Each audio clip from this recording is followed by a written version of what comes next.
Bom, é um prazer encerrar este evento com tanta qualidade, trazendo uma das pessoas mais impressionantes do planeta. Ui, me perdoem, porque obviamente vou me emocionar. Vamos tentar. O capitão Paul Watson é o grande ativista ambiental pela defesa da vida selvagem marinha. Foi um dos membros fundadores e diretores do Greenpeace, e, em 77, deixou a organização e fundou a Sea Shepherd Conservation Society. No Brasil, fundou a Sea Shepherd Brasil em 2022, dedicando uma frota de navios à defesa de baleias, focas e tubarões e a toda a vida debaixo d'água, conforme famosamente conhecido no premiado seriado Defensores das Baleias, da Discovery Channel. Renomado palestrante, autor consagrado, mestre navegador e ambientalista, ao longo da vida recebeu inúmeras honrarias por sua dedicação aos oceanos e ao planeta. O Genesis Award, pelo conjunto da obra, em 98, foi nomeado pela Time Magazine como um dos 20 maiores heróis ambientais do século XX. Incluído no US Animal Rights Hall of Fame, em Washington, em 2002, agraciado com o Prêmio da Paz da Amazônia pelo presidente do Equador em 2007 e em 2012. Tornou-se apenas a segunda pessoa, após o capitão Jacques Cousteau, a receber o Prêmio Jules Verne, dedicado a ambientalistas e aventureiros. No Brasil, Paul Watson e Sea Shepherd Brasil conceberam a campanha Emergência Amazônia, de proteção dos botos e peixes-boi contra a caça intensiva. Também campanhas de proteção de tubarões, investigação de pesca ilegal, combate ao plástico e a proteção às baleias. Após uma conturbada separação com a Sea Shepherd Global em 2022, Paul Watson segue somente junto a Sea Shepherd Brasil e Sea Shepherd França, e segue sua luta pela conservação da vida marinha com a nova Captain Paul Watson Foundation, com suas embarcações operando na proteção da vida aquática na Antártica, Islândia, Ilhas Faroé e com planos de atuação em breve no Brasil. So it's an honor to have here with us today the greatest hero of our planet, Captain Paul Watson. 51 years ago, in June of 1975, we set out to do something that had never been done before, and that is to confront the killers of whales. And we decided that our first target would be the Soviet whaling fleet that was operating in the Pacific Ocean. Now, we had been reading a lot of Gandhi at the time, and we felt that the best way to do this was non-violently, of course. And so our idea was to get our bodies between the harpoons and the whales. Surely they're not going to kill human beings when they're going to kill whales. And so I found myself in a little rubber boat with Robert Hunter, and the two of us were in front of this Soviet harpoon vessel that was bearing down full speed, and in front of us were 8 magnificent sperm whales that were fleeing for their life. And every time the harpooner tried to take a shot, I would maneuver the boat to block the harpoon. And this worked for 20 minutes, until the captain on the Soviet vessel came running down the catwalk, and he screamed into the ear of the harpooner and looked down at us, and he went like this and smiled. And that's when I realized Gandhi was not going to work for us that day. And a few moments later, there was this horrendous explosion, and this harpoon flew over our head and slammed into the backside of a female in the pod of sperm whales in front of us. And she screamed. I never knew that whales could scream. And she rolled on her side, there was blood everywhere, and suddenly the largest whale in that pod rose up, his tail came out of the water, slammed down on the surface, and he dove and disappeared. He swam right underneath of us and threw himself at the bow of the Soviet harpoon vessel to defend his pod. But they were waiting for him with an unattached harpoon, and as the whale came up towards the harpooner, he pulled the trigger and hit the whale in the head point blank with this explosive harpoon. And that whale fell back in the water, rolling in agony on the surface. And that's when I caught his eye. And he saw me, and he dove. And I saw this trail of bloody bubbles coming at us real fast. And he came up and out of the water at an angle, so the next move to come down and right on top of us to crush us. And as his head came up out of the water, and I'm looking into his eye, which is only about 1.5 meters away, What I saw in that eye completely changed the course of my life forever, because I saw understanding. That whale understood what we were trying to do, because I could see the effort he made to pull himself back. His body began to slide back into the sea. I saw his eye disappear beneath the surface, and he died. He could have killed us. He chose not to do so. I owe my life to the fact that that whale decided not to kill us. But I also saw something else in that eye. Pity. Not for himself, but for us. That we could take life so mercilessly, without any thought, without remorse, killing these intelligent creatures for what? And I thought, why are the Soviets killing these whales? You don't eat sperm whales, you kill them for oil, especially very valuable spermaceti oil. And why is it valuable? It's a high heat-resistant oil for advanced machinery. And one of the things that it was most in demand for by the Soviet Union was in the construction and maintenance of intercontinental ballistic missiles. And I said, here we are, killing this incredibly intelligent, beautiful, self-aware, sentient creature for the purpose of making a weapon meant for the mass extermination of human beings.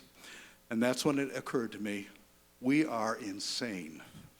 We're ecologically insane, and there's a reason for that. Because on that day, I left this planet Earth, and I entered the planet Ocean to become a citizen of the planet Ocean. A planet without any boundaries, because boundaries, that's an anthropocentric concept. We live in a form of collective psychosis called anthropocentrism. This idea that we are number one. We are the most important species on the planet. We are the only species that matters. Everything else is irrelevant. That is anthropocentrism. It is delusional, and it is a form of psychosis. And we've been doing this for thousands of years, destroying everything around us, including ourselves, because we are ecologically insane. And how do we get around that? How do we cure that? We have to adopt an understanding of biocentrism. This is something indigenous people around the world understand. Biocentrism, that we are part of everything. We're not dominant, we are part of, and we're interconnected with every other species on this planet. When I say that I left planet Earth and joined planet Ocean, what I meant by that is that this is the ocean planet. And what that means is it's water. Water in continuous circulation. Sometimes it's in the sea. Sometimes it's in the clouds. Sometimes it's locked in ice. Sometimes it's underground. And sometimes it's in the cells of every living plant and animal on this planet. It is the one thing that connects everything, and it's moving through all of those different mediums all the time. So the water in your body right now was once recently in the clouds, once recently underground, or was once in the body of a jaguar or a butterfly or a tree. It's all connected, and that is biocentrism. And this is a philosophy I think we really need to understand. It's because of anthropocentrism that we're not only destroying the planet, we're killing each other. War. It's an insanity. It's a form of insanity. It makes absolutely no sense at all. And yet, it appears to be normal. I used to ask for crew members, I would say, every crew member who came to me, I said, are you willing to risk your life to protect a whale? And journalists would say to me, that's really unreasonable, asking young people to risk their life to protect a whale. I said, well, I could also ask them if they're going to risk their life to protect a fish. And they said, well, that's unreasonable. I said, really? We don't see anything wrong with asking young people to risk their life, to give their life, for real estate, oil wells, religion, and flags. We see nothing wrong with that at all. I think it's a far more noble thing to risk your life to protect an endangered species or a threatened habitat. So this is the world we live in. I got a call from a reporter for the Fox News Network in the United States, and he said, did you say that trees, worms, bees, and fish were more important than people? I said, yes. I said, exactly that. He said, that's the most outrageous thing I ever heard. How could you say that they're more important than people? Very simply, they can live here without us. We cannot live here without them. We need them, they don't need us. And we're not even the most important species on the planet. Take away the bees, we're in trouble. Take away the worms, we're in trouble. Take away trees, and most importantly, take away phytoplankton, we die. Phytoplankton has been diminished in the ocean by 40% since 1950. What is phytoplankton? It provides 70% of all of the oxygen in the air we breathe. The other 30% coming from trees, but 70% comes from the ocean. And why has it been diminished? Because we have diminished the number of whales and other creatures that provide the nutrients that phytoplankton needs: iron, magnesium, and nitrogen. It comes primarily from the feces of all these animals. In fact, you could look at the whales as the farmers of the ocean, fertilizing these vast quantities of phytoplankton. The whales keep the phytoplankton happy and alive and well, and the phytoplankton keeps us alive. If phytoplankton disappears, we disappear. If the ocean dies, we die. And we really have to come to grips with that reality if we're going to survive. Right now, we are in the midst of the sixth major mass extinction event in the history of this planet. There's been 5 major mass extinction events in the past, and this one, called the Holocene, is because we're responsible for it. There's never in the history of this planet been one species responsible for a mass extinction event. We're going to lose more species of plants and animals between the year 2000 and the year 2065 than we've lost in the last 65 million years. That rate of extinction is unprecedented. We've lost 38% of all of our insect populations around the world. Remember, we used to drive 50 years ago or something, we could drive down the road. You always had to stop at a petrol station to clean your windows of dead insects because there were so many of them there. You don't do that anymore, and nobody's even noticed. That is the problem that we have as human beings, a constant adaptation to diminishment. As things are diminished, we just accept it. We move on. And one fishery goes commercially extinct, that's okay, there's another fishery will go on to it too. We have no concept of loss. Now, adaptation to diminishment might have worked for us 20,000 years ago when we had to do that, but now it's really becoming counterproductive. I remember back in 1965, if I had have told you that, you know, in 40 years, you're going to be buying water in plastic bottles, and you're going to be paying more for that water than the equivalent amount of petrol, you would have looked at me like, that's crazy, nobody's going to do that. And yet here we are. Water is more expensive than petrol. And that is, again, the adaptation to diminishment. Species disappear, we just move on, find another species. We can only do that for so long. There are 3 basic laws of ecology. The first is the law of diversity, that the strength of an ecosystem is dependent upon the diversity within it. Second is the law of interdependence, that every species within an ecosystem is interdependent with every other species. And the third is the law of finite resources, that there's limits to growth because there's a limit to carrying capacity. And when one species steals the carrying capacity of other species, that leads to diminishment of diversity and interdependence. And that's what's happening right now. I was just thinking about the other day, what is the largest aquatic seabird on the planet that eats more fish than any other fish or bird? There are 300 species of seabirds in the world. There's 500 breeds of chickens. The chicken is the largest aquatic predator on the planet because chickens are eating more fish than all of the seabirds in the ocean. We don't really think about that. But 12% of all of the fish meal that is manufactured goes to feed chickens. 20% goes to feed pigs. The rest goes to feed salmon on salmon farms. We are destroying the ocean to raise salmon, pigs, and chickens. We just came back from a campaign to intervene against the krill fishery in the Southern Ocean, primarily against the Norwegians that are involved in that. These giant vessels that are going down there to scoop krill out of the ocean. They took 650,000 metric tons last year. They want to take 1.2 million metric tons each year. And what they're doing is taking the food out of the mouths of the whales and the penguins. Every single penguin species in the Southern Ocean is in decline because of the exploitation of krill. And all of this krill is going to feed salmon and chickens and pigs because they're running out of the fish meal to do it, so they need a replacement. But what comes after the krill? And there's a relationship between krill, zooplankton, and phytoplankton that we don't fully understand. But we're messing with things which are causing incredible damage to aquatic ecosystem. Now, for years, people have been going down and videotaping and taking photographs of the krill fishery, but nobody pays any attention to that. And the reason for that is that we live in a media culture. That is, the media, the mainstream media primarily, defines us. It tells us what is important.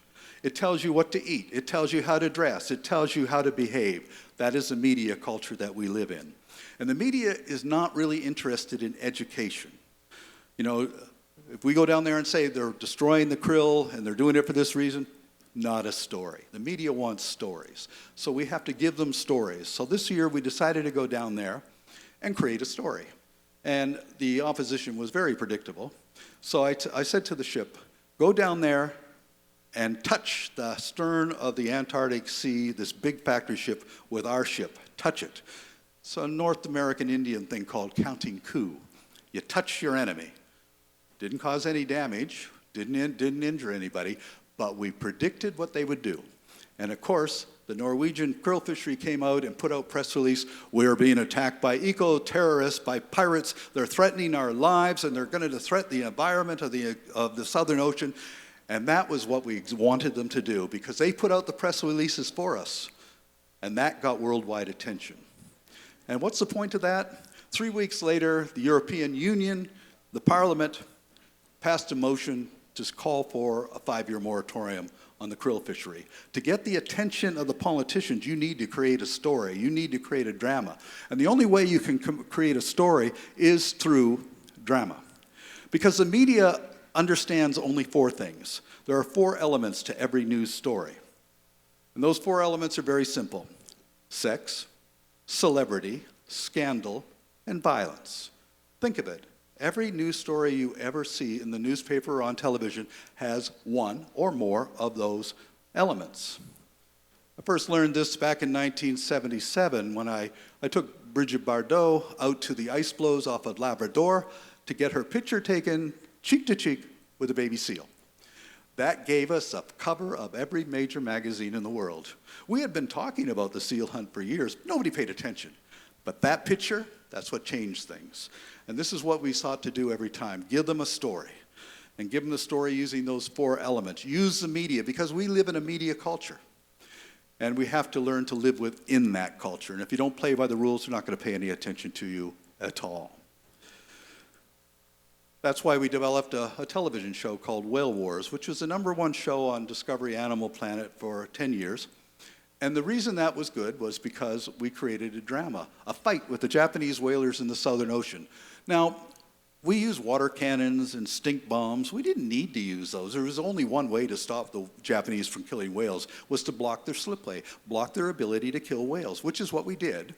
But that's not television. So we had to have the water cannon fights and the stink bomb fights and all of these things that went along with it. And in the process, we saved 6,500 whales. And finally, we drove the Japanese whaling fleet out of the Southern Ocean completely. As of 2019, every single pelagic whaling operation has been shut down. That's the first time in hundreds of years that no whaling has taken place in international waters. We started back in 1975, as I said. We shut down whaling in Australia in 1977. We shut down pirate whaling in 1979 and 1980. I had to sink a couple of ships to do that. And we then shut down whaling in Ecuador, South Korea, South Africa, Spain, all of these countries through a strategy which I had developed in 1977 called aggressive nonviolence, to aggressively intervene without causing any injury to anybody. And over the last 50 years, I've never caused a single injury to any person. I've never been convicted of a crime, and I've never been lost a civil lawsuit. Aggressive nonviolence is a tactic, a strategy that works. Now, that hasn't kept me from being arrested and going to prison, but I've never been convicted. So sometimes if you want to change things, you have to be ready to go to prison. Anybody who's really changed anything in the world has gone to prison. And, from Nelson Mandela to Martin Luther King to whatever, Gandhi, all had to go to prison. That's the only way you get any notice and get your word out. I was arrested in July of 2024 by the Danish government and put in prison in Greenland for a 5-month court hearings because the Japanese wanted to extradite me.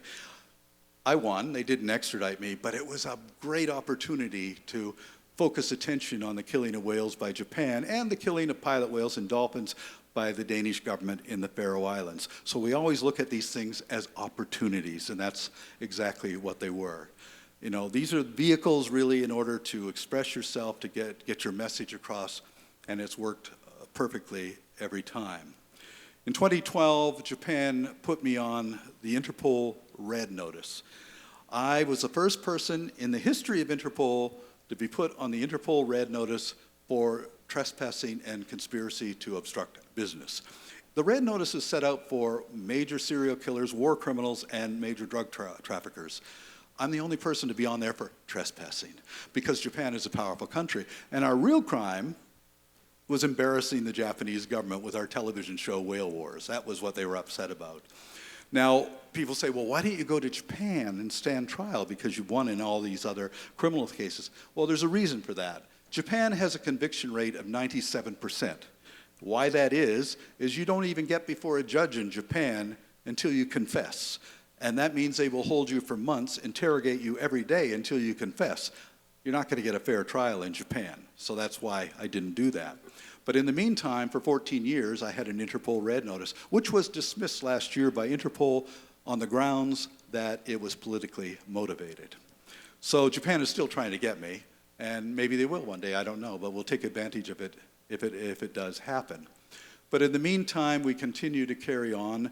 Right now, I have a ship that just left Brazil last week, and it will be going to Iceland to intervene against the killing of whales there. And that's been very successful because our campaigns against Iceland was started in 1985 when the International Whaling Commission decided that, or made a ruling that whaling was illegal. All commercial whaling has been illegal since 1986. But Iceland, Japan, and Norway continue to kill whales. Why? Because there is a lack of economic and political motivation on the part of governments around the world to do anything about it. They just turn a blind eye to it. So we have to go in and uphold international conservation law. So in 1986, we sank half of Iceland's whaling fleet in Reykjavik Harbor, sent 2 of those ships to the bottom, and destroyed their whale processing plant. Now, you might think that that's illegal. And, well, you would be right in thinking so. But they didn't charge us. I had to fly to Iceland in January of 1988 to demand that they arrest me. And I arrived at the airport. There were 20 police officers and the chief immigration officer. And his question was, how long do you intend to stay in Iceland? I said, I don't know, 5 days, 5 minutes, 5 years, you tell me. And they said, oh, okay, well, we have to go to interrogation. I said, oh, that sounds like fun. Let's go to interrogation. And at interrogation, the police and the prosecutors and the consuls were all there, and they says, are you admitting to sinking these ships in Iceland? Oh, yeah, and we're going to sink the other 2 at the first opportunity. They put me in a police car, drove me to the airport, and told me to go home. I wasn't charged. There was no crime. If you're not charged, there's no crime. And the reason they didn't charge me is they knew that to put me on trial would be to put Iceland on trial for their illegal whaling activities. The Attorney General of Iceland said on the morning that I was sent out of the country, he said, who the hell does he think he is? He comes into our country and demands to be arrested. Get him out of here. So there was no crime. And we did that. We sank half of Spain's whaling fleet in 1980. We shut down all 7 of the pirate whaling operations in the Atlantic in 1980 and 81. And we've also were responsible for the longest pursuit of a poacher in maritime history. We found the toothfish poachers down in the Southern Ocean, and this is something that we've been concerned about for years and years. They're going after endangered toothfish, which is, by the way, sold in restaurants as Chilean sea bass, but it's actually called toothfish, but nobody wants to buy a toothfish. They want to buy a Chilean sea bass, even though it's not from Chile and it's not a bass. But we decided we have to do something because Australia's not doing anything about it. New Zealand's not doing it about it. And it's in their waters, but they don't care. because there's no motivation for them to do it. So we set out to find them. The Australian government tried to stop us, and then they said, oh, you can't find them, so it's a waste of time. We found them in 8 days. And we found this vessel called the Thunder, the most notorious toothfish poacher of them all. And as soon as he saw our first ship, we had 2 ships down there, as soon as he saw that ship, he dropped his nets and ran. That pursuit lasted 120 days. And from the Southern Ocean all the way up to the west coast of Africa, and going in circles and everything. Finally, he made it off the coast of São Tomé, but he couldn't go anywhere because this is a really weird thing. I'm on the Interpol Red Notice list. Now I'm working with Interpol at the same time I'm on the list in order to shut this guy down. Meanwhile, our second ship, its job was to pick up the net that the first ship had dropped. And my crew spent 200 hours to pull that net from the bottom of the Southern Ocean, 2 kilometers deep. That net was 72 kilometers long and weighed 70 tons. 1 net from 1 ship. That's the kind of technology they're using to extract fish from the oceans. Going back to the pursuit off of São Tomé, but the captain of the Thunder had nowhere to go, he did something rather incredible. He sank his own ship right in front of us in order to destroy the evidence. But as the ship was, we had to also rescue his 42 crew members, but as the ship was sinking, I had 3 of the crew go on board and gather the evidence, laptops, logbooks, and everything, and samples of the fish. So they got that off of the sinking ship, brought it back, and we presented that to the courts. And the Thunder was sunk to the bottom. The captain and the first officers went to prison for a couple of years. The company was fined 17 million euros, but the Spanish judges threw it out because they said there was no jurisdiction. Spain is one of actually the most corrupt fishing nations on the planet, really, because the Spanish fishing fleet gets away with almost everything because of the courts in Spain siding with them all the time. But that's also the problem everywhere. The industrialized fishing operations only exist because of huge government subsidies and government support. There's no profit in it. Every single commercial fishery is in a state of economic collapse, every single one of them. They only exist because of those huge subsidies. And those subsidies buy the 100 million euro factory ships, the giant trawlers, long lines that are 100 kilometers long, drift nets, and these gill nets, which can be up to 100 kilometers long also. Right now, there is enough long line and gill nets set in the ocean to go around this planet 60 times. That's how much is in the ocean right now. And a lot of that is lost and continues to kill in the ocean. It's about 32% of all of the plastic debris in the ocean is from the fishing industry. If we stop the subsidies from the governments to the fishing industry, it wouldn't exist. But, of course, people want their fish. That's the problem. And, of course, they need it in order to feed chickens and pigs and salmon. So this is one of our dilemmas, is these huge subsidies and government supports. Governments exist to support these kind of corporate interests. They don't exist to protect the planet. They don't exist to protect people. I have attended international environmental meetings starting in 1972 in Stockholm, the Rio Conference in 92, the Paris Climate Conference in 2015, and Belém last year here in Brazil in the Climate Conference.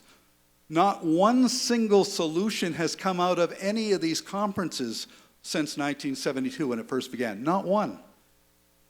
All they do is get together and, as Greta Thunberg says, blah, blah, blah, blah, blah. All they do is talk. They don't do anything, and they don't even pretend that they're doing anything. In fact, 2 years ago, when the new president of the Climate Change Conference was announced, it was the president of the Dubai Oil Company. The oil companies are now in charge of the climate change conferences. Last year in Belém, 1,600 representatives of the fossil fuel industry attended that conference. I noticed that they were in the rooms talking to people who they're supposed to be talking to. We're not in the rooms, but the oil company's in the rooms. They're going to find the solution because the president of the Dubai Oil Company said the solution to climate change has to come through the oil industry, and anything else is unrealistic. And he's probably right, because nothing else is going to be allowed. All these rules and regulations are there to protect corporate interests, to protect, basically the bottom line, because politicians are incapable of solving problems, because to make any decision is political suicide. They will lose corporate support, they'll lose media support, so you're not going to get any information from there. The Prime Minister of Canada, he was president of the Bank of England, and when he was president of the Bank of England, he gave a wonderful speech on climate change, how it was the #1 priority. It had to be addressed. This has to be the most important issue of our time. Now he's Prime Minister of Canada. Well, we have to be pragmatic, don't we? We have to understand that the economy is important for the Canadian people. And so he's just as bad as all the others. You know the difference between Donald Trump and every other world leader? Trump is honest. You know, he says exactly what they're thinking.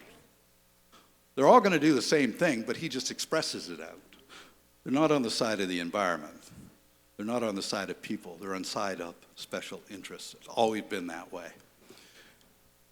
Now, how do you change that?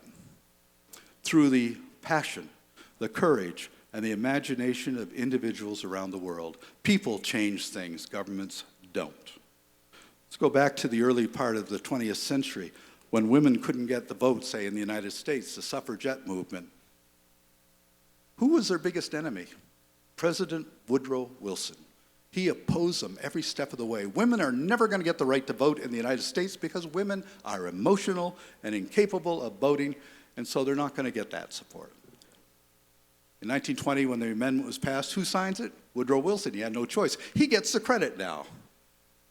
The real credit was to the thousands of women who took to the streets, who got beaten, who got jailed, who got that thing done. Slavery wasn't ended by Abraham Lincoln. It was ended by the passion, the courage, and the imagination of people like Wilberforce and Douglass, individuals. That's what makes a difference. And that's what's making a difference now. Young people around the world making a difference. Because of Diane Fossey, we still have mountain gorillas in Rwanda. Because of Jane Goodall, you know, people are more aware of what's happening in the wild in Africa than anything else. Greta Thunberg, look what she's published. Because of David Wingate, one man in Bermuda, but because of him, the Bermuda storm petrel did not go extinct. One person can change the world. And this is what we're trying to encourage all the time, especially amongst young people.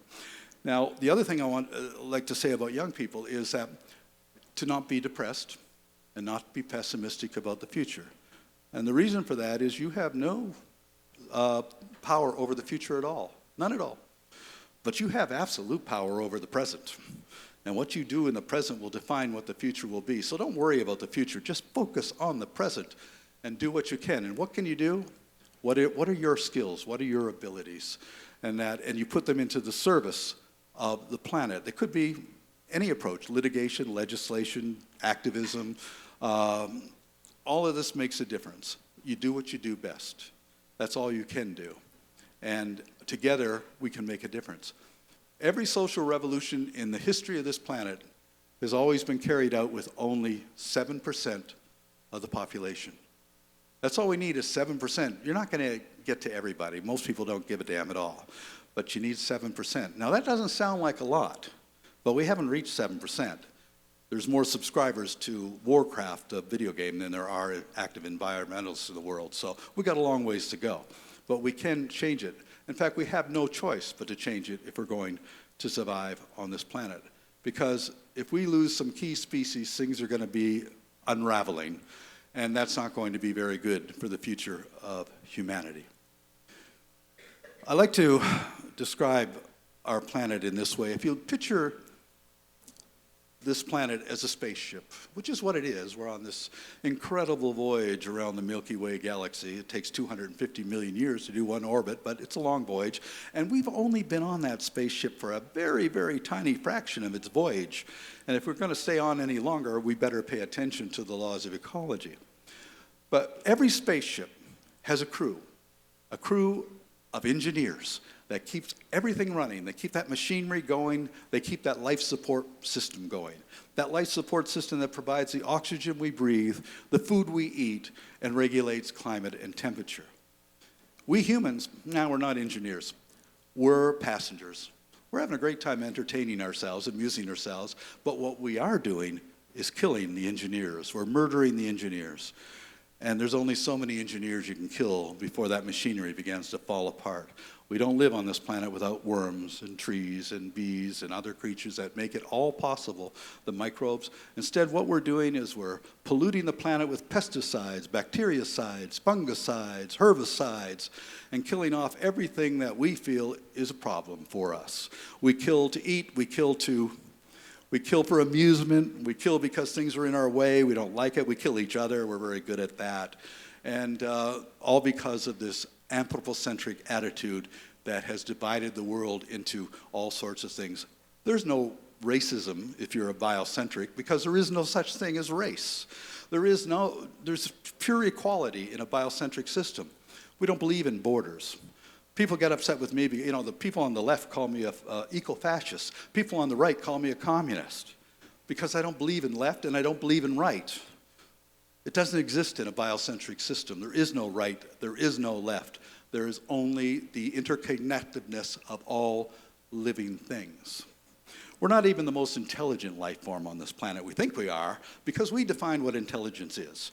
If it's got technology, it's got to be intelligent. If a blob of protoplasm steps out of a spaceship tomorrow and it's got a ray gun, obviously must be intelligent. We wouldn't even think about it. We don't understand non-manipulative intelligences. The fact that whales and dolphins have larger brains than ours, or have more sophisticated communication abilities than ours. I was having a debate with a Norwegian whaler one time, and he said, hey, Watson, you say that whales and dolphins are more intelligent than people. This is a really stupid thing to say. How can you say something so stupid? I said, well, George, I measure intelligence by the ability to live in harmony with the natural world. And by that criteria, whales and dolphins are far more intelligent than we are. And he said, well, by that criteria, cockroaches are more intelligent than we are. I said, George, you're beginning to understand what I'm trying to tell you. Cockroaches have been here for 400 million years. They're doing just fine. They know how to live in harmony with their ecosystem. We don't. And that's a recipe for our own extinction if we keep that up. So here in Brazil, you have the green and the blue. You have the rainforest and you have the ocean. And it's very necessary to protect both the green and the blue. Now, with the development of national parks, not only in Brazil but worldwide, and the development of marine protection areas, that we have to keep one thing in mind: they're totally useless without enforcement. If we're going to set up marine protection areas and national parks, we need rangers. We need people to go in there and enforce the law. And not people to buy off politicians to get what they want. This is imperative if they're going to mean anything at all. Last year, we ratified the High Seas Treaty on the Protection of Biodiversity beyond national jurisdictions. That's a major achievement at the Climate Change Conference in Nice, France last year. Not the climate change, sorry, the environmental conference on the oceans. Major achievement. Everybody was really happy about it, and all the politicians are patting themselves on the back. Wonderful. What's that mean? It's a piece of paper. It means absolutely nothing without enforcement. And I haven't seen any evidence of enforcement, although I do hear at the next climate change conference they intend to talk about it again. But that's normal. That's all it is, really. Talk, talk, talk. And that we need to get out there and enforce. Now, that is what Sea Shepherd has done. That's what my foundation does. We go out and enforce international conservation laws and regulations. And we might not be very popular for doing it, but it has to be done. And we do it with very little resources, but it must be done. So they can call us all the names they want: eco-terrorists, pirates. I don't mind being called. Actually, I'm officially a pirate. Quite proud of it, too, but because a U.S. federal court judge said, "You didn't charge me, you didn't convict me." He says, "But you are a pirate in every sense of the word." And I said, thank you very much. I'm the only official modern-day pirate on the planet. I'm flattered. And that. So, that's what I am. And if that's what they want to call me, I don't really care, as long as we can save lives. And over the years, we have saved thousands and thousands of whales and seals and sharks and seabirds and invertebrates and other creatures. And that is what gives me so much satisfaction in life, knowing that there are whales out there right now that are alive because we intervened, and that the ocean is protected as much as we possibly can. And the more people that get involved, the more protection we will be able to exert in order to protect diversity in the sea. So I always encourage everybody to do everything they can to get involved. Now, you can either be actively involved, or you can be in support involved, or you can contribute to an environmental organization, because the strength of an ecosystem is in diversity. And therefore, the strength of a movement is in diversity. Diversity of approaches, diversity of involvement. We all can, none of us can do this by ourselves, but together we can certainly make a difference. And together I see this happening all over the world, and especially amongst younger people today. Because for my generation, we had a pretty good idea what the future was. But you can't say that for today, young people today. What's the world going to be like in 2050, 2060, 2070? It's very, very difficult to imagine because we don't know. Things are changing so fast, and not necessarily for the better.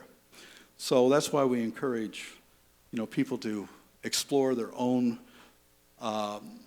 ideas on how to do this, and also to not let anybody deter them from where they want to go, because with the understanding that each and every one of us has the power to change the world. We absolutely do. And I'm very, very proud of the fact that we have one of the most active Sea Shepherd groups in the world here in Brazil, and accomplishing so much in the Amazon, accomplishing so much off the coast of Brazil, protecting endangered species, and doing the very, very arduous and frustrating work of trying to talk sense to people in government and industry. It's very difficult. But, they keep at it, even though it's like banging your head against the wall all the time. But one of these days, the wall's going to crack, and you just have to keep the pressure on. So thank you very much for the opportunity to speak with you. And I don't know if we have any questions or anything, but if anybody has any questions, let me know. Thank you.